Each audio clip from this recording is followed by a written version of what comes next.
on Track with Hyesha Barrett on Jumpstart from 8 to 9 a.m.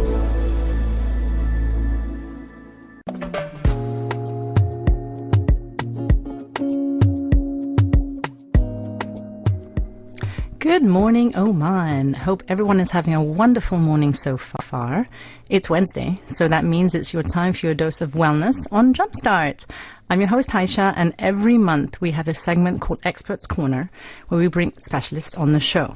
Today's our 5th episode, and we will be discussing wellness swimming, which will be very interesting and perfect time as summer is in full swing, and one of the best ways to cool off is by getting in the water, of course. So as always, dear listener, please do message in with any questions or any song requests on 72442-007. We always love hearing from you. You will find this episode later on SoundCloud and Oman FM, as you can with all of the other episodes of Wellness Wednesday, and you can also tune in via the Al Ain app. So today I'm on my lonesome without Talal, yay, nor Tuka, boo. But we have Sophia on the mix, and I'm joined today by Michaela to talk about wellness swimming. So just a little quick introduction about you, Michaela, please. She owns, and she actually co-owns with her colleague Rufaro, but she couldn't make it today, unfortunately. They co-own She Cares Swimming and Wellness. She Cares is a women's focused company that focuses on swimming and holistic-based programming. They offer ladies-only swim courses, prenatal, postnatal, swim and yoga hybrid courses, and sound baths. This sounds very, very, very exciting. So, Michaela, welcome to the show. Welcome to Wellness Wednesday. Hi. Thank you for having me. This is really good. Yeah, I'm so happy to have you here. Yay. So, Michaela, please let's just, dive right in. Sure. As we, pardon the pun, of course, jump no, right like in. That. Let's dive right in. Entendre kind of situation. Thank you. So what made you create She Cares and specifically gear it towards ladies? So myself and Rufaro have been coaches for collectively between both of us for about 3 decades. And we've both done mixed coaching. We've done everyone. We've done babies. We've done prenatal. We've done men. We've done special needs. What we found that was really missing here amongst the industry is something that was very specifically catered to women and for swimming. There are so many women's only spaces here. There's women only gyms, there's women only wellness offices, doctors, but there is quite literally no company that is actually specifically focused only for women. We do offer mixed classes, but it's kind of as an aside. It's not the main focus. Mm-hmm. So for us, we just found that women need intimacy. They need privacy. We're a very special demographic. Here is a very special demographic. Omani women are a very special population. We found that the courses would work better when we provided an environment that felt safe for them. Mm-hmm. And we found that's what was missing basically here in the industry, that they didn't have a safe space for water. There's a safe space for coffee tables. There's a safe space for salons, but there's not a safe space for water. Often women here, even our first classes, this is their first time ever going into a pool. It's their first time ever wearing a swimsuit in a pool in an open way. Their first time coming without their families. So it's a big deal. And there's a lot of fear and there's a lot of shame in some ways around learning how to swim, but also being in exposed environments. Mm-hmm. So what we wanted to do was find places, facilities, areas that were catering directly for women. I love that. Thank you. This is amazing. Honestly, I can't wait. I'm going to go this Friday to go and check out your sound bath. I'm super excited. So I will report back next week and tell you guys how it is. Yes. Can't wait. So I really want to get into this concept of, because obviously this is Wellness Wednesday. Mm-hmm. We need to talk about wellness and well-being. So I love the fact that you guys also concentrate on that. So just tell us a little bit about the mental, emotional, and physical benefits of swimming. So going into the water is basically a study in letting go. Mm. As you know, the water and being in utero, it's where we first start. So the water is actually supposed to be a place of peace. It's supposed to be a place of safety. However, because of people's past experiences, because of stigma related to water, because of fear, because of maybe a past experience that happened with them. I think you mentioned, you asked about what happens when you throw someone in the water. It has now become a place that's almost like purgatory for people. It's a place of anxiety. It's a place that's dark for them. So a lot of what we want to work on is first stripping that water's your friend. Water is here to help you. Water is here to keep you up, not take you back down. Water is here to keep you safe, because where you started first was in utero, in your mother's womb, and it was safe. So we want to make sure that we keep that feeling as you come out. It should feel like a place that brings you joy. It should feel like a place that you go to release anxiety, which is why we're doing the sound baths. So for us, we found a lot. We found that there was a lot of anxiety, a lot of fear when people would come to the pool, and they were having really visceral reactions, very volatile reactions. There was crying, lots of sobbing, breaking down. So we realized that our work is not just about the swimming. So we really needed to treat this with care. It is a process. Swimming is letting go. It is the final let go. I think learning to swim is probably one of the hardest things you will do, because you have to basically submit. You have to submit to the water.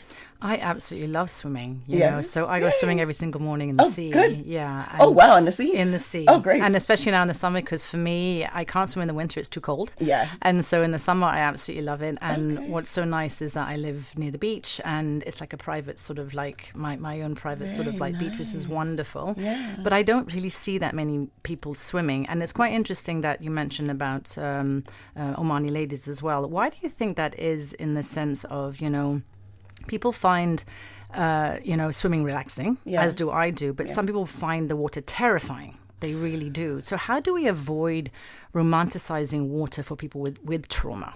So when we think about trauma, let's break down actually what trauma really means, because I think there's two levels, right? There is real, true trauma where someone has experienced a near drowning experience. And they cannot get in the water. For example, one of the reasons why this is also a company that's close to me is when I was a child, I was in a drowning incident where I was taken down in the middle of a whirlpool in a lake. And I ended up basically technically drowning, and they had to resuscitate me. How terrifying. I didn't go in the water for 1 year. My mom had to go in the shower with me. I refused to go in the water. How old were you? I was 4. Gosh. And imagine at that age. And I grew up at the beach. So for that, it was like growing up here, it's the beach is surrounding us. So eventually I got back in because my cousin pulled me into the water and the beach. So I understand what that feels like. It's the first step, but to kind of circle back to your question and remind me, hold on one more time. What was the question? Say it again. Basically, to say, how do we avoid, romanticizing water, because people say it's such a relaxing thing, and it is once we realize that. But how do we help people who go through trauma to realize that, you can go back into the water? So what we try to focus on is getting to, to go back to what I was saying. There's trauma, and then there's fear and anxiety. A lot of what people have about water comes from the outside. It comes from external. It doesn't actually come from real lived experience. When we talk to most of our students, when they have this fear, the fear isn't because they actually experienced a real, scary incident in the water. It comes from rhetoric that was posted down from their families. It comes from kind of a generational cycle and maybe some generational trauma related to water. It's not really coming from inside. So we're actually quite influenced by external voice. So a lot of what we try to do is to kind of reduce the white noise. So that's the first thing you have to do. You have to understand that the water is just this. It is not the scary place that your parents told you. It is a place that you're supposed to release. It is a place that you're supposed to be happy. So what we try to do, even in how we teach, is to make the place and make the welcome feel good. For someone who is coming in, the best thing that we can recommend is to just keep an open mind. That is the best thing that you can do, and to remain adaptable. Now, there's an added layer as it relates to Omani women. A lot of it relates to shame about being outside. A lot of it relates also to modesty. A lot of families obviously are a bit conservative and don't feel very great about, their wives and their sisters and their daughters going out in the public with swimsuits on. So there's a little bit of that added layer. So it's not, for me, I'm from the States. So typically what I'm dealing with in the States is just simply there's fear, there's anxiety. Here, there's another layer here. Yeah. Yes, the extra layer is exactly why we started this company. That extra layer is so important to acknowledge. It's so important to educate yourself of, and we must treat it kindly. We must be understanding that the visceral reaction is coming from a real place of external this.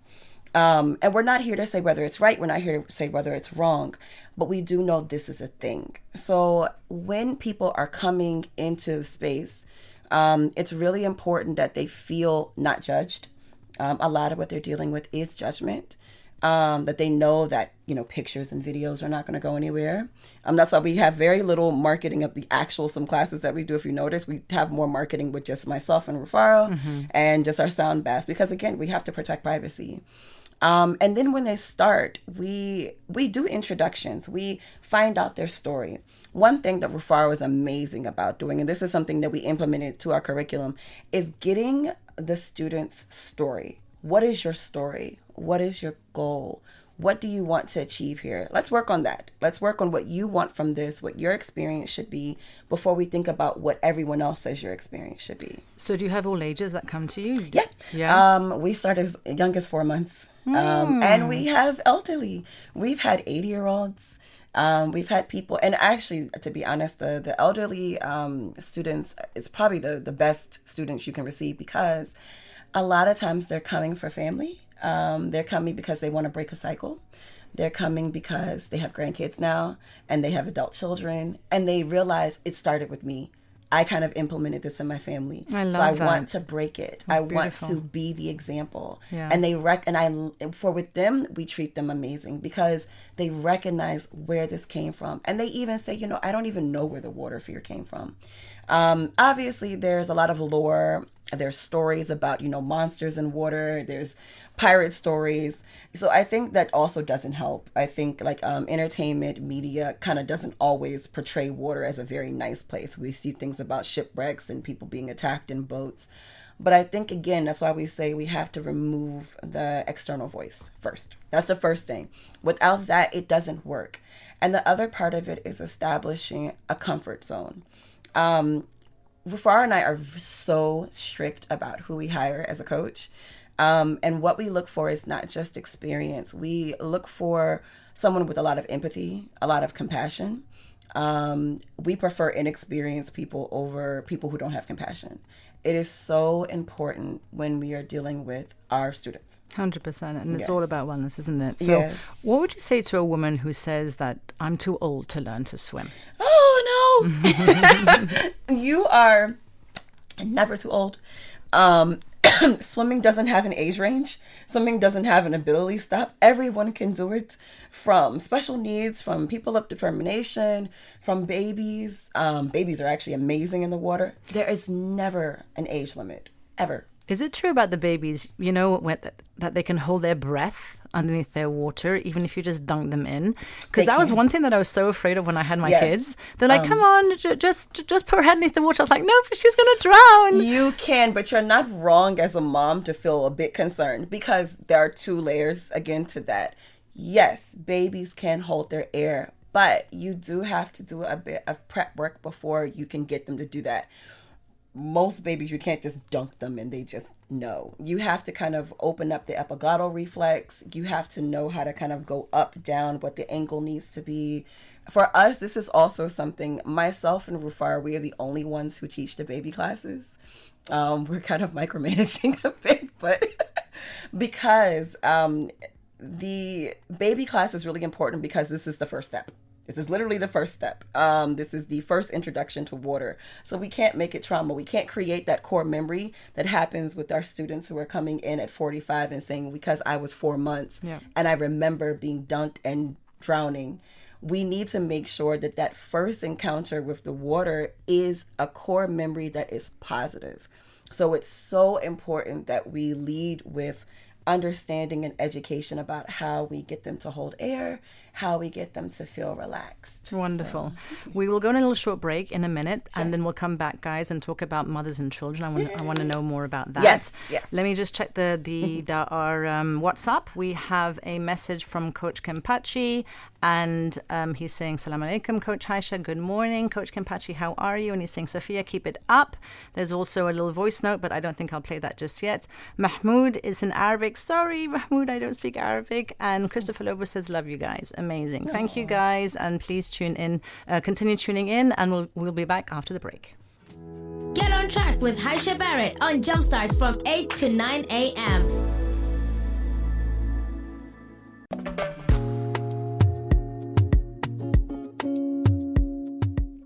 Good morning, everyone, and welcome back. We are with Michaela, and we're talking about wellness swimming here on Jumpstart on your Wellness Wednesday. So before the break, we said that we'll talk about mothers and children, which we'll get into as well. And time is flying, though, Michaela. So I have so many questions for you. I do want to go into, neurodivergent, people as well, exactly, and nervous system as well. But let's talk a little bit about parents and children, and how does the fear that parents have, how do they unintentionally transfer their own fear of water to their children? They transfer it directly.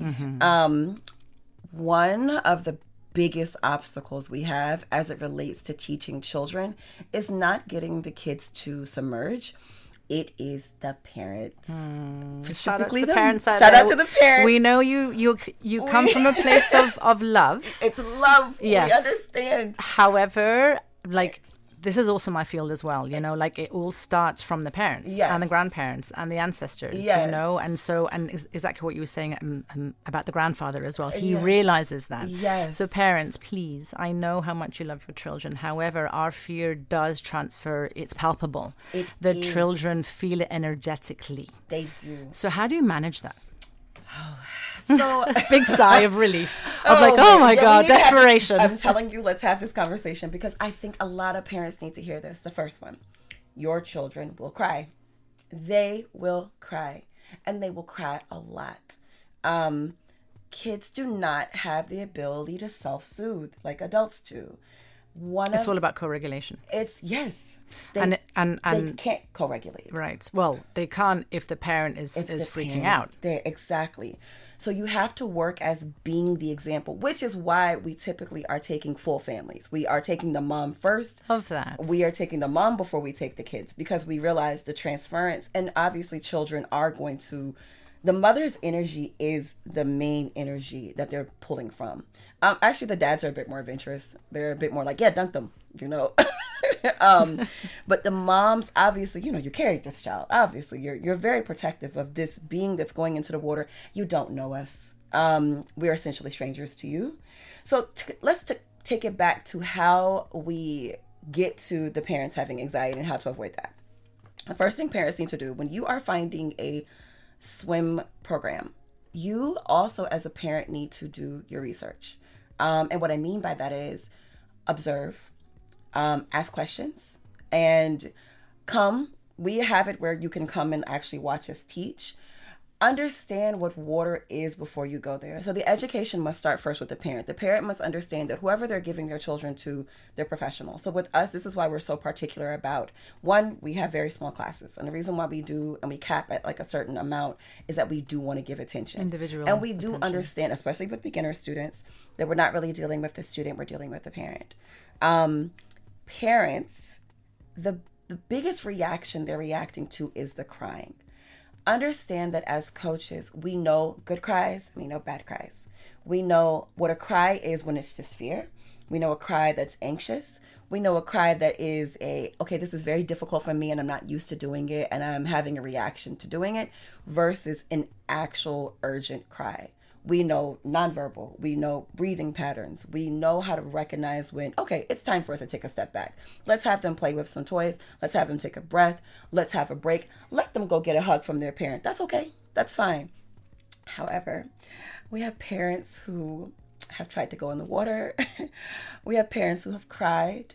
I feel so. I Yeah. really feel compassionate towards them because No, I know because they hard. obviously they know how much swimming is a skill. Yes. It's very important. They're trying. They're trying. And I mean I hear, God forbid, horror stories, of children dying in pools here Yes. or in the sea, Yes. and the parents are not able to go in and save them. So for me, that is my trauma. This is even to go back to everyone remembered that unfortunate story about those 9 school children that lost their lives in the bus with the flooding. I think the year before last. Yeah.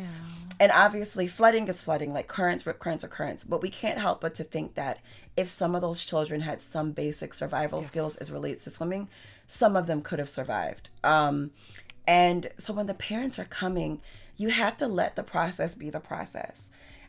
When your child cries, I know as a parent, it's evoking something in you that's almost it's primitive. You have to learn how to quell that and just calm down and allow for us to take them. Constant issue we have is a parent wants to stop the session. Don't stop the session. Let the process happen. All kids turn a corner. Sometimes they turn their corner at the second lesson. Sometimes they turn a corner at 8. Another thing, parents compare too much. Your child is your child. Another child is another child. Your child could be learning at a slower pace. There's nothing wrong with that. It's new. No one knows the background of the other kid that's going and being more advanced. They might have had more exposure to swimming. It's important for parents to not compare because sometimes the parents are the ones that have the crying kid. No one wants to have the crying kid, but it's okay. Crying is okay. We're 4. What else am I going to do besides cry? I don't know how to do anything besides cry. I'm 4, Can we? And it's scary. Are there other ways, Michaela, that you help the parents as well through nervous system regulation, through emotional sort of like, calming the parent down first, letting them breathe, doing some shaking, which is my lovely thing. Talal hates it, but I love shaking. So we have to kind of adjust this according to the type of class. So for private classes, we can spend a lot more time with the parents. We can sit with them. We can bring them in even. We can have pre-discussions. With group classes, unfortunately, we don't have that much time to sit with the parent. What we can do, we talk to the parents. We've often talked to them from the deck, and what we try to do is tell the parent to leave the deck. That is probably the quickest and fastest option as it relates to 4 kids. Because if we're teaching the class, we can't stop and talk to the parent because it's not fair to the other kids and who are participating and obviously paying for the class. The best thing a parent can do, if they find that fear for them is affecting their children, walk away. Move yourself away. Remove yourself out of sight from your child. Leave. So we tell them to leave the deck. We allow the parents. A lot of schools don't allow the parents on the deck for good reason sometimes. But we don't think that that's actually very nice. To be honest, that was one thing that actually stopped us, Michaela. Yeah. So I don't know, because I'm not going to name the company that I took my 3-year-old to when she was 3. She's now 11. Okay. She's an amazing swimmer now. Okay. But she was...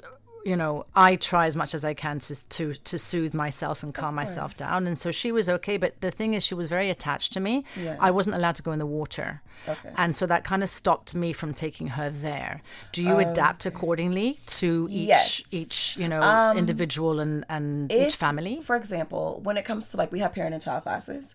So our parent and child classes are typically 4 months to 15, 16 months. And then we have an older one that goes to about 16 months to about 30 months. Sometimes, depending upon, obviously, attachment, previous experience, maybe there has been something traumatic that did happen to them, we will allow for a parent to come in the water up to about 2.5 to even 3. But we have a pre-K class, and we have this pre-K class, and the way that we teach this class is very specific. We do not allow we try to keep our classes actually at 3 for this one, because we know that this is the first time that most of these children are being independent. This is the first time that the parents have let them go. So we do not allow for parents to come in with that. But we do allow for the parents to be a part of the experience by sitting in front of us. So to be honest, the responsibility is partially on us to make sure your child is safe. It's to have a good time, to associate the water with the warmth. As a parent, though, you must do the work to regulate emotionally. You must trust us. A lot of it comes to, you have registered, you picked us, you researched us. Your judgment is good. Okay, go with your judgment. It's kind of like, you have to relinquish control You have to to lose the control. coaches. Yes. A bit like, when someone gives birth. Yes. You don't want the father there, because if the father passes out, and then so then the doctor has to concentrate on the father passing out. And It's we're like, your supposed wife to is focus on the giving woman. exactly. She's giving birth right now. Why are you passing out? And this is the same exact thing, because when the parents start crying and having really kind of That's what happened to me, and I was like, oh my god, I can't handle this right now. Yes, Yeah. and it's hard. Yeah, And we know the thing here is we don't judge the parents, because to be honest, like, it's hard. Like, it is hard. And you don't know what that cry sounds like. You just know my kid's crying and they sound hurt and they sound terribly hurt, and I want to go comfort them. The best thing you can do is leave the deck. Yeah. Temporarily, not the whole time. Of go course. collect yourself, get some water, get some tea, come back.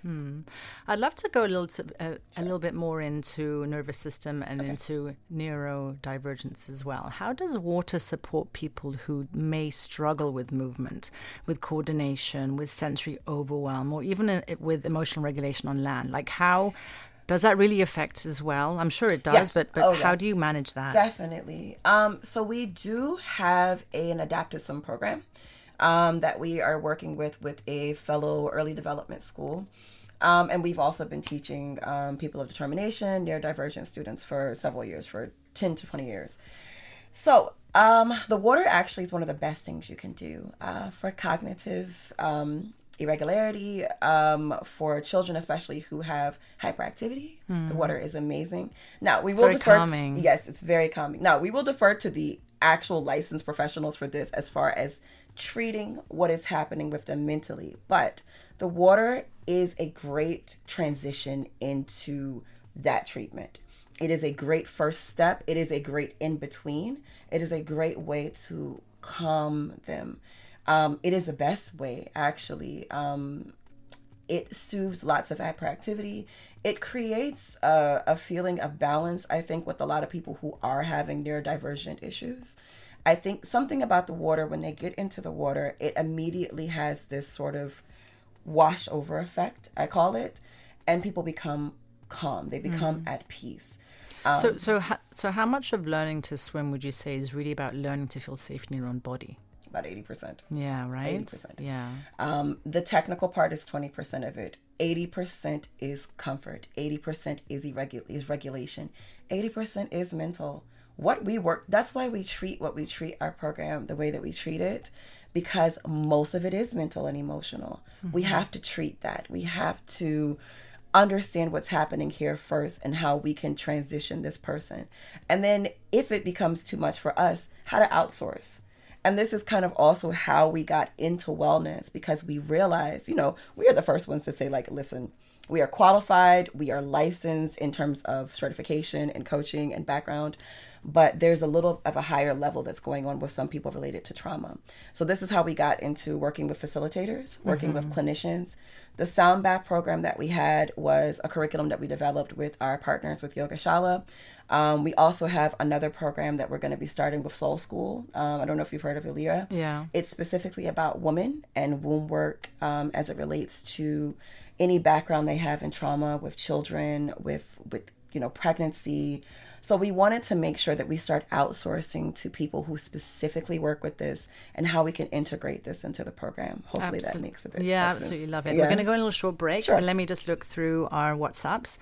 We have a message from Masood. He's asking, what is the address of the swimming classes? The address? Yes. So you have a few different places that you do it in, right? Yes. It's mainly in hotels. Can you give a little explanation? Actually schools and hotels and also private homes. So we have basically technically 4 branches. We have our main branch Mondays and Wednesdays at Ramada, Encore, and Gubra. We have our ladies only branch with New World, which is with our partner Threshers. Shout out to Threshers. Threshers. They're amazing. Yeah, they are amazing. And actually, they come to our school, our Royal Flight as well. Yes. So that's what my kids That's do. who our swimming. partners are with Royal Flight as well. Love it. They are amazing. And we are all very much in line with how we do the program. So we work with them on Tuesdays at New World. on Saturdays at Royal Flight, and that's our specific baby and adult lady classes. And then we will be starting at Amity as well too in a couple of weeks. Wonderful. And then we also go in home because again, we have a in-home curriculum because a lot of ladies, of course, they want privacy and, intimacy in home and being comfortable is really important. So we do go to homes and we do provide the services at their home. Love it. Well, we also have a message from Mahmoud saying salam to everyone. Good morning. Wishing everyone in the studio happiness and health. Right back at you, Mahmoud. Thank you so much. And Dr. K. Hi, Dr. K. Haven't heard from you in a while. Well, you probably have messaged in, but I haven't spoken to you in a while. Hope you're well. He has messaged in saying, I can relate. My dad hates boats in this water. Guess what I hate getting on to? As in wet too, or getting on boats too, I'm assuming. So he just wanted to leave a little comment right there. Thank you so much for your comment, guys. And we'll go on a little short break and we'll be right back. yay. Get on track with Hyesha Barrett on Jumpstart from 8 to 9 a.m.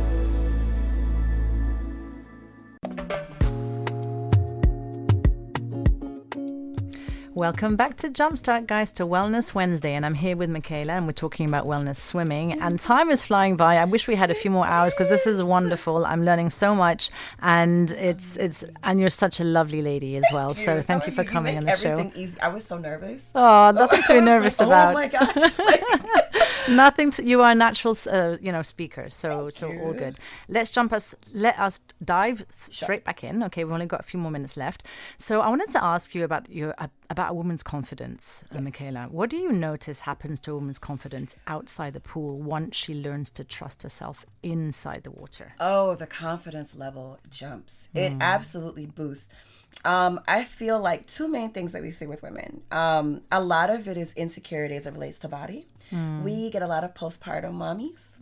And it's their first time experiencing this postpartum body with a new baby. And it's new. It's different. Your hips have adjusted. Your legs are different. Your mind frame is different. You have a lack of sleep. You are now doing maternal things. And it is a life-changing event for you. And so when women come to the water, it's actually their first time really learning how to adjust to this new physical body. It is a huge adjustment. Everything has shifted.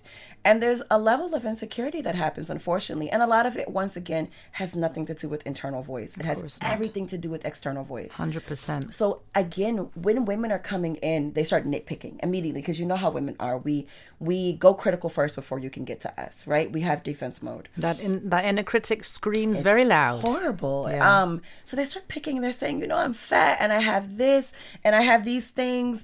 And, I just want to feel like myself again. The first thing we do say to them, and Rufara is a mother of 4. Okay, she's done this 4 times. So she's really leading this with this. You are not the same person. Let's first start there. You are not the same person. And you're never going to be the same person. That's the beauty of motherhood. You are not. So let's adjust with what this is. We are in another phase. That's okay. Your body is in another phase. So let's be kind to this body. Let's not nitpick. So what we find is we congratulate them for using this new body, for understanding that these things that you view as flaws, they're not flaws. They are signs of having a baby.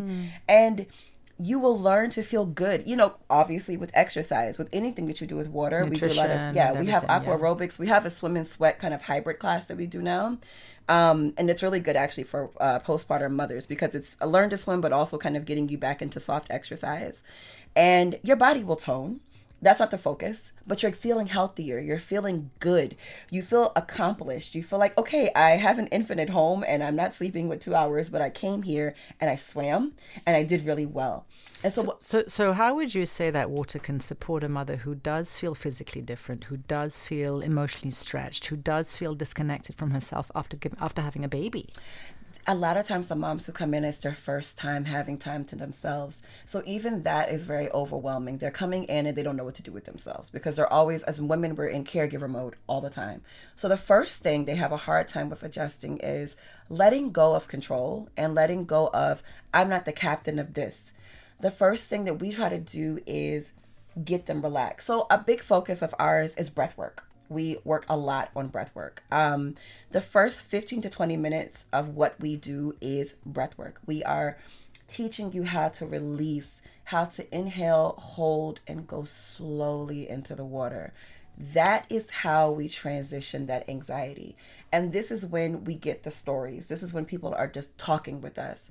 For women who are beginners, especially postpartum women, we really work a lot on meditative work. We really work on breathing exercises, because a lot of this is anxiety, it's panic, it's tension. Your body needs to release. You need to release. You need to feel safe in your body again. Yes. So it's like circling back to that, isn't it? Yes. We need to feel safe in our bodies. Yes. Otherwise, we're too much in our heads. We're Yes. disconnected. So Yes. it's coming back to that. And breath work is a beautiful way. And to say the benefit with water, you literally can't learn how to swim unless you're not stiff. You can't learn how to swim stiff.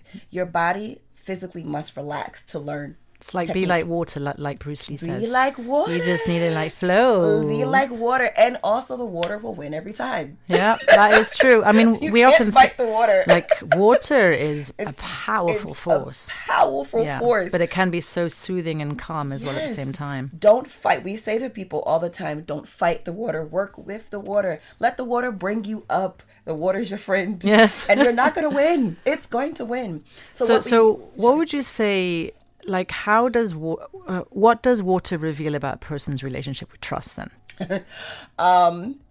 It shows that people very much are micromanagers in their own life. Actually, we find that a lot of people, and I think, this could go back to like trauma response, not to get too far into it, but I think people bring their need to control every facet of their life into the water, and the water will humble you every single time. It will humble you. It is great because it creates a sense of letting go and releasing and removing this physical tension in your body. You learn how to just adapt. People, women, students, especially with women, I find them a lot more flexible. I find them a lot more confident. I find them a lot more easygoing after they've learned how to swim. Happier because they have it's release. It's release. Yeah. And it's a sense of accomplishment, especially for Omani ladies. For them, it's not just about like learning how to swim. It's my family didn't want me to do this. I'm going to learn.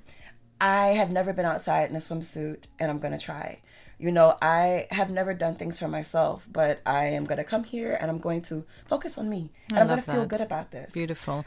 Would you say, Michaela, that is there a moment that you often notice where a student goes from fear to freedom? Yes. And what does that look like? The turning the corner is why we do what we do. That is probably the most accomplishing feeling as a coach. It looks like relaxation. It looks like I got this. It looks like when I come to go in the water, biggest difficult thing people work on is submersion. That first going under the water, that first inhale, that first exhale. When they get past that, we're like, oh my gosh, we actually know what we're doing. Yay. So, we've been directors, aquatic directors. We've done programming for like 10 or 20 years. But every single time we see someone who goes from scared to, I got this. It's like a breakthrough. I feel exactly the same way. Amazing. It feels like it's beautiful to see that transformation. It's honestly beautiful. It makes us cry. It looks like crying. It can look like release. It can look like just general happiness and the confidence and the ability to try. They're a lot more courageous. They look more courageous as a whole. Oh my God, time is flying, Michaela. It is. So I know we only have 4 minutes left. So if there is one thing that you want every woman listening to know about learning to swim, what would it be? The water's your friend, and be kind to yourself in the water. It's not just about the swimming. It's just being kind to the process. Like, we put too much pressure on ourselves. Swimming is not about pressure. Swimming is about survival. It's safety. It's something that you need. So look at it like, I have to do this because if something happens, God forbid, to my child, I need to be able to jump in. So lead with that. Find your why. Your why can be your children. Your why can be for you. Your why can be to break a generational cycle.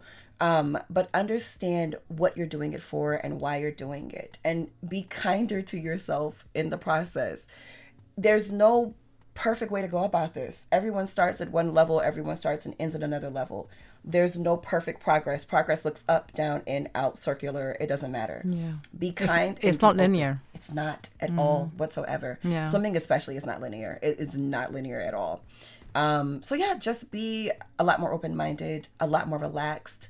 a lot more adaptable in terms of how you look at it. Beautiful. So what would you say is your hope for the future of women's swimming here, and also the water safety in Oman as well?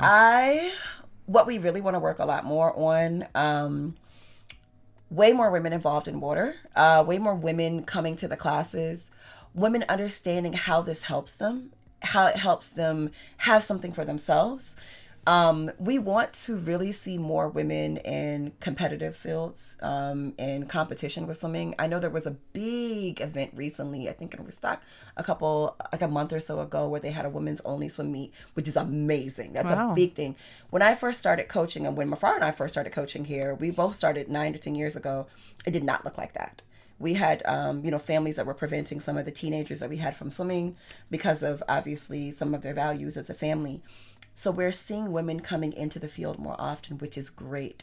We're seeing more female coaches. We want to see more of that. We want to see women understand what this does for them and to get rid of fear. We want safety implementation here. We want to make sure that places have safety checks. Like I told you, we do first aid and we do lifeguard training, and we're constantly auditing other programs. We want people to do things safely, because safety also is kind of how we begin the class. In order for us to conduct the class, we must have a safe environment. Safety involves education. It involves going with coaches who are professional and know what they're doing. Safety involves someone who has good photographic eye, who can see when something is wrong, who has a level of experience and background to recognize when something becomes unsafe in the class. So it's all about this. It's about making sure we hold each other to standards, not being so revenue focused. We must be focused on what are we doing as a coach, what are we doing here? We're not here to just it's not about profitability. We're here to implement a survival skill, a lifetime skill, and to make sure that everyone has a core memory that's warm, that everyone associates water with happy place, not unsafe place. And the beautiful thing about learning to swim as well, it's a bit like riding a bike, isn't it? You never forget. Once you start, you'll never forget. You don't. Unlike, let's say, a language or another skill that if you don't practice it every single day, you will lose it. Yes. And what I've understood from that, which is so beautiful, is that it's really body-based. Yes. And so anything that is body-based and viscerally, when you feel it in your body, you'll learn it forever. Yes. So it's a lifetime skill, guys. And I want to add on to the women aspect. Anybody can learn how to swim. Anybody. And what I mean by that is any physical body. Women are also saying, oh, I'm too big to learn. That doesn't exist. That does not exist. There's literally nothing that can prevent a person from getting in the water besides cold temperature. And that's me. I do not like cold temperature. We keep our pools very warm for that alone, because warmth seems to be a bit better in terms of progression. But everybody can do it. Everybody and every person can learn to swim. I love this, Michaela. So we've rounded up the show. Where can people find you? And thank you so much for being on the show. We can be found at She Cares Swim on Instagram. www.metropolitanswim.com. We can be found at the JW Marriott on Friday. Please come and do our sound bath. It is for anxiety. It is for healing. It is for release. We can be found at Ramada. We can be found everywhere that you need us to be, basically. And if you ever need any more information, guys, you can always hit me up as well on Coach Hyesha, Coach_Hyesha, if you want to have any more questions for Michaela as well. Yes. And I can give you some more information. Thank you so much for having me. Oh, you're most welcome. Thank you for being on the show. And I'm looking forward to Friday to trying out the sound bath. We can't wait. We'll just roll out the red carpet for you. Oh, thank you. That's Please come. You're going to fall asleep, I promise. Everyone falls asleep. It's great. We have a bunch of snoring people on the beds. It's amazing. It's awesome. So yes. Thank you so much. All right. Thank you so much. Take care. Yay.